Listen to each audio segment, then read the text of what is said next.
Hi friends! Now we're in the middle of winter and it's a slow season for birding, at least for me.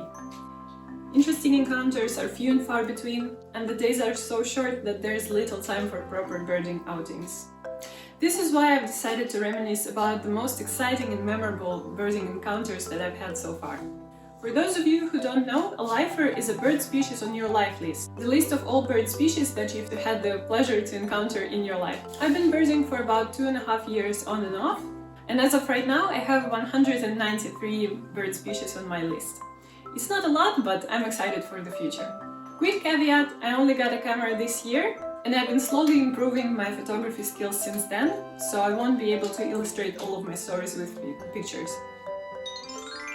This is quite a simple one, but still fun. We were in Georgia about 2 years ago, and taxi is very cheap there, so we were getting around on taxi all the time. So we were taking a taxi to the Tbilisi Sea, which is a huge lake, an artificial lake with fresh water near Tbilisi, which is the capital of Georgia. And as we were not quite there, Dima, my husband, has spotted a hoopoe out of the window of the taxi, and we urgently told the driver that that's it, we have arrived. And I threw myself out of the car door when it didn't even properly stop, and I managed to see the hoopoe. It was amazing. I had read that white-throated dippers love mountain streams, and when we were in Stepantsminda in Georgia, I saw the river Terek, which is a mountain stream, and I thought, wow, this would be a great spot for a white-throated dipper. So I point my binoculars on a random branch over the river, and what do I see but a white-throated dipper? The story of our meeting isn't as exciting per se, but it's what happened afterwards that was memorable. It was swimming near the shore, near the mouth of River Gauja in mid-November last year. My husband managed to snap some pictures of it with his phone through the binoculars. And as it was out of the breeding season, it was wearing just a grey plumage, and I initially thought that it was a little gull, which I hadn't seen either before that. But I posted this picture in one of the birding chats that I'm in, and the professionals in there, the biologists, they said that, oh, this must be a red-necked phalarope, which was exciting. I had never heard of this bird before, and I was shocked, a wader that swims. I was told that this is quite a rare find, and that I should post it somewhere for other people to see it. So I did. I posted on iNaturalist, and the people there identified it as a more rare red phalarope. My observation is still the only one on iNaturalist for Latvia for this bird species, which is exciting. This was one of the targets that I had when we went to Hungary in September this year. I was fascinated with these birds, and I really dreamed of seeing one of them. One of the days we went by car to a nature reserve. The weather was extremely hot with blazing sun. I felt like I was melting, and it was really hard to be passionate about birding or in fact anything but searching for shade. We saw some interesting species that day, some lifers, but no bustards. And then the sun already started setting, we were hungry, and we started heading back to the city.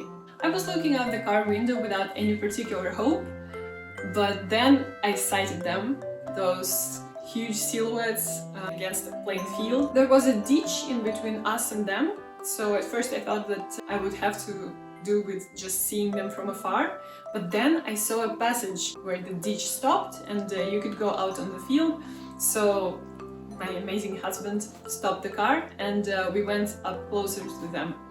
It was an amazing experience. I even managed to take some pictures.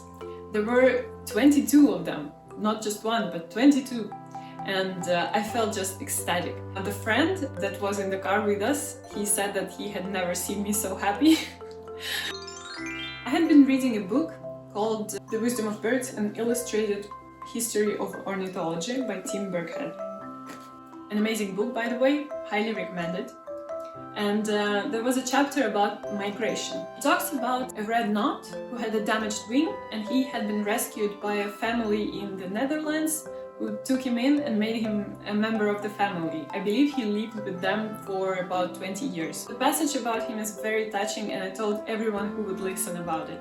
So I was very happy when just 3 days after reading about this in the book, I encountered a red knot on Mangalsala breakwater, which is not far from my home, and it is a hotspot for migrating waders in autumn. It was surrounded by dunlins, although it was a bit bigger.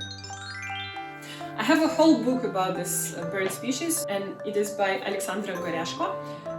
Not sure how to pronounce her last name. And it is called A Wild Bird and a Cultured Man, Common Eider and Homo sapiens, 14 Centuries Together. This is an amazing work encompassing everything we know about eiders, starting from their biology, their down and history and importance of them for humans. So when I heard that an eider has been sighted on Daugavgriva breakwater, I was really excited. It was a male who came here for the molting season. So this is something that I learned also in this book, that after breeding season, the males get together and fly to their molting places, which might be hundreds or even thousands of kilometers away. These places have to have a good supply of food, rich in nutrients, which will help them regrow the feathers.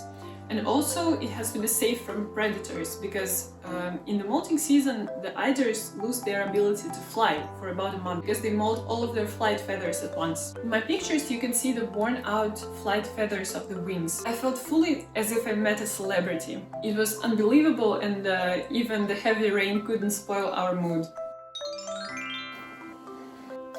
This is a huge woodpecker with a unique call and crazy eyes. And my story of meeting it is equally crazy.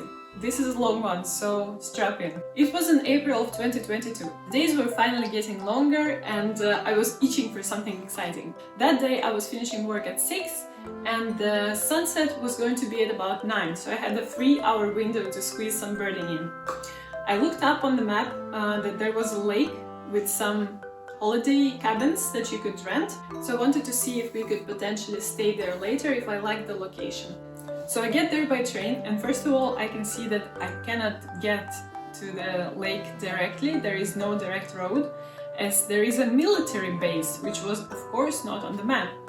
So as I'm standing there near the fence, a security guard comes up to me and asks what I'm doing there. So I tell him about the lake, about my deal, and he tells me that the locals use that path over there, and he points me in the direction of the forest, and there is a path.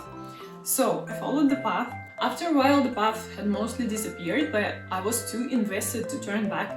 So I went on through mud and fallen trees and whatever. Finally I get to the lake. It is really beautiful. It is the golden hour by then, so it is very peaceful and picturesque. I decided to go around the lake. There was a path, so no problem there. First I saw and heard some small songbirds, and then I hear this weird call. I thought that this was maybe a bird of prey. At this point I was in a birch grove, and I see this huge black silhouette fly across the path and into the trees with this weird call. I was shocked and tried to find out who it might have been, but at this point I didn't have a lot of experience in birding, so I couldn't tell. Then I come to a small peninsula in the lake, and I want to go there, but I can see that there is a sign saying private property, do not enter.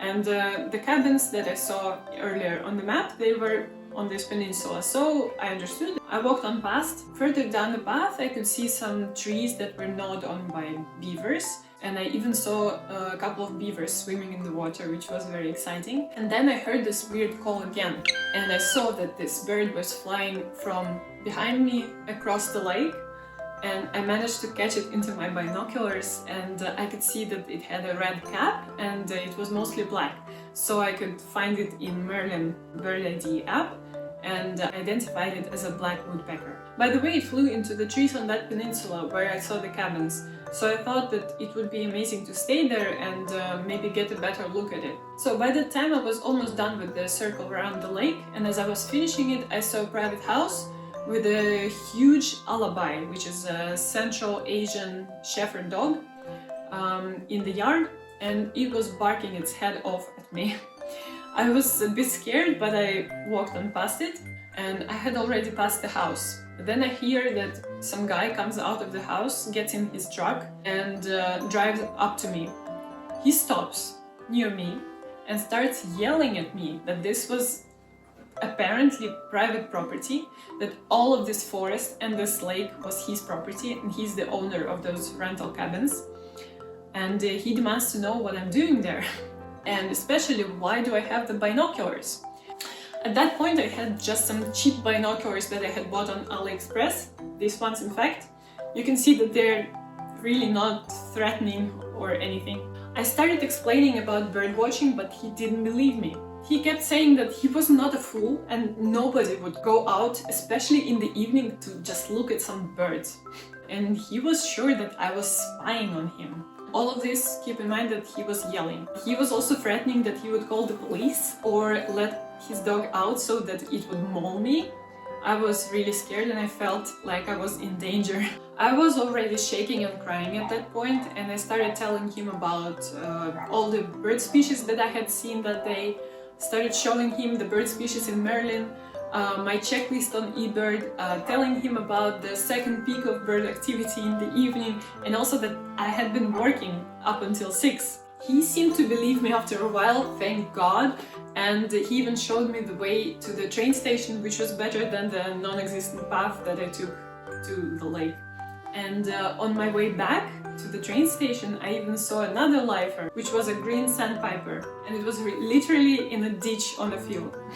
It lifted my spirits up a little bit, but I was pretty shaken up the rest of the day, and up until today, this is the worst experience that I've had while birding. So that was it for today's video. If you also have some interesting birding stories, please share them in the comments down below.